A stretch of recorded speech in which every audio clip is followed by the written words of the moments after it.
গোবিন্দবাড়িতে অলৌকিক অবধূতের আগমনের দ্বিতীয় দিন। নমস্কার, শ্রী শ্রী রাম ঠাকুর ও মাধব পাগলা থেকে আজকের নিবেদন। অবধূত যে এসেছিলেন দ্বিতীয় দিনের ঘটনা। পরের দিন উক্ত পাগলা বিকেলের দিকে প্রসাদ খাইতে আসিল। সাধুমা খুব আগ্রহ সহকারে গোবিন্দের ভোগ প্রসাদ এবং অন্যান্য মিষ্টান্ন পাগলাকে খাইতে দিলেন। পাগলা ডাল, তরকারি, শুক্তো, মিষ্টি, টক, পায়েস ইত্যাদি একসঙ্গে মাখিয়া খাইতে লাগিল। পাগলার খাওয়ার রকম দেখিয়া সকলে হতবাক হইয়া ভাবিতে লাগিল, এ কি সত্যিই পাগল?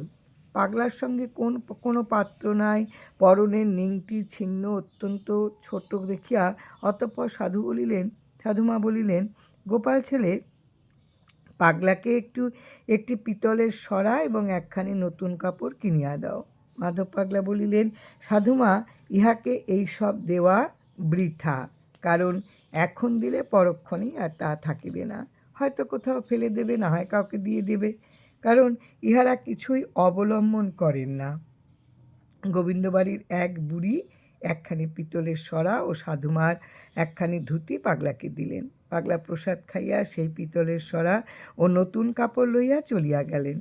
ইহার পরের দিন বিকেলের দিকে সেই পাগলা আবার গোবিন্দবাড়িতে আসিল, কিন্তু দেখা গেল পিতলের সরাটি নেই, নতুন কাপড়খানা মাথায় জড়ানো, সেই ছোট নিংটি পরা এবং তাতে বিষটা মাখা, একটু একটু করে মলত্যাগ করছে।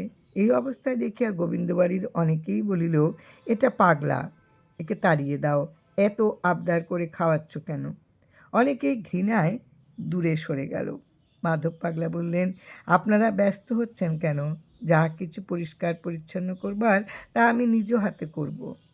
পাগলা সেদিন প্রসাদ খাইবার পর মাধব পাগলার নিকট সিগারেট চাহিল।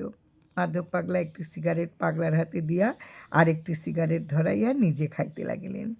পাগলা ক্রমশ মন্দিরের দিকে অগ্রসর হইতে লাগিল।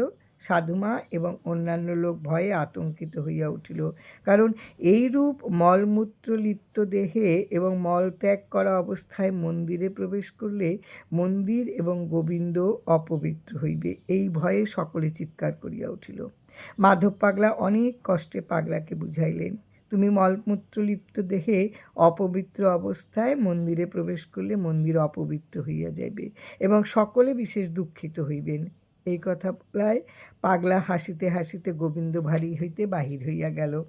মাধব পাগলা, সাধুমা ও অন্যান্য সকলে বলিতে লাগিলেন, তোমাদের তো সংস্কারের অন্ত নাই, সর্বদাই অশুচি ভাব লাগিয়াই আছে। পরিষ্কার বা অপরিষ্কারে, সূচি অসুচি, শুদ্ধ অশুদ্ধ, এইসব নিয়েই তোমরা ব্যস্ত রইয়াছ। মাধব পাগলা অত্যন্ত বিরক্ত হয়ে সাধুমা ও অন্যান্য সকলকে বললেন, আর এই পাগলাকে দেখো, সে মলমূত্র লিপ্ত অবস্থাতেই মন্দিরে প্রবেশ করিতে চায়। এখন এই পাগলা সম্বন্ধে তোমাদের কি ধারণা? ইহাকে সাধু বলিবে না পাগল বলিবে? সাধুমা বলিলেন, কখনো মনে হয় সাধু, আবার কখনো মনে হয় পাগলা, কারণ যদি সাধু হইবে তবে সূচি অসুচির জ্ঞান নাই কেন? মাধব পাগলা বলিলেন, সাধুমা, বিচারে ভুল করিতেছেন কেন? যাহারা দেহমুক্ত বা সর্বসংস্কার মুক্ত, অর্থাৎ নির্দ্বন্দ্ব মহাপুরুষ, তাহারা এইসব বিচারই রাখেন না, কারণ তাহাতে সূচি অসুচি নাই, হেয় উপাদেয় নাই, তাহাদের পক্ষে সবই বাসুদেব হইয়া গিয়াছে।